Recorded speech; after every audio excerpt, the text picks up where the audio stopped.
ప్రభునందు ప్రియులైన మీకందరికీ యేసుక్రీస్తు ప్రభువారి నామములో శుభవందనాలు తెలియజేస్తూ ఉన్నాం. దైవజనులు బ్రదర్ భక్తి సింగ్ గారి పరిచర్యలో నుండి అలసిన వానిని ఓరడించు మాటలు.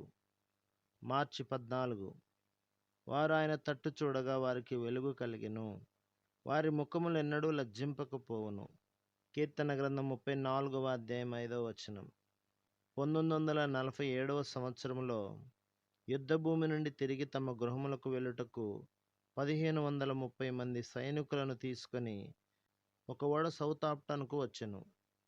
ఆ ఓడ వచ్చినప్పుడు చాలామంది బంధువులు, స్నేహితులు తమ ప్రియులను కలుసుకొనుటకు ఓడరేవుకు వచ్చిరి. యుద్ధము ఆరంభమైనప్పటి నుండి తన ప్రియుని నుండి వేరు చేయబడిన ఒక యవనస్తురాలు కూడా ఆ రేవుకు వచ్చెను. యుద్ధమున్నను లేకున్నను ఎవరునూ వారి హృదయములు మార్చలేకపోయిరి.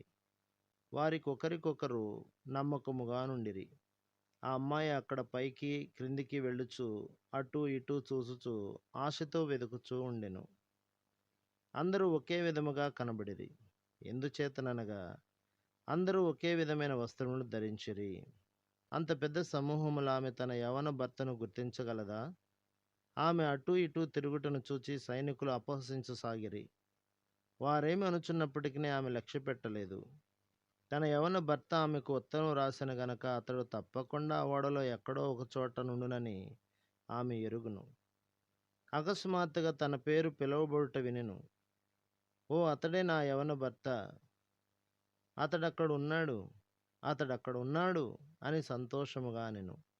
దాదాపు 1000 మంది ఆమె దృష్టిని ఆకర్షించ ప్రయత్నించిరి గాని అది వ్యర్థమైపోయినది. అదే విధముగా ఒకసారి మనము మన ప్రభువును అనుభవపూర్వకంగా ఎరిగిన ఎడల ఏ స్త్రీ గాని ఏ పురుషుడు గాని ఆయన నుండి మన కన్నులు త్రిప్పివేయజాలరు. మన కన్నులు కూడా ఎల్లప్పుడూ ప్రభువునందే లగ్నమై ఉండవలెనన్నది మా ఆశ. ఒకవేళ ఆయన నామము కొరకై అత్యధికమైన హింస, దూషణ, హేళన చేయబడుట అనునవి కలగవచ్చును. మన తల్లిదండ్రులు, స్నేహితులు, బంధువులు, ఇరుగు పొరుగు వారి ద్వారా ద్వేషించబడవచ్చును. ఇవన్నీ మనకు వెనువెంటనే జరగవచ్చును, లేక కొంత ఆలస్యం కావచ్చును. చాలామంది విశ్వాసులు, స్త్రీలు, పురుషులు డబ్బు, స్థానమును బట్టి త్రోవ తప్పిపోవచ్చున్నారు. వారు తమ ప్రభువును తృణీకరించుచున్నారు. కానీ మన ప్రభువు మనలను ప్రేమించుచున్నాడు. ఆయన మనతో బూదిగంతముల నివాసులారా నా వైపు చూడుడి అని చెప్పుచున్నాడు. యెషయా గ్రంథం 45వ అధ్యాయం 22వ వచనం. ఎంతటి ప్రేమగల ఆహ్వానము! ప్రభు మనందరితో నీ కష్టము, నీ పరీక్ష, నీ శోధన ఏదైనను నా వైపు చూడుము అని చెప్పుచున్నాడు.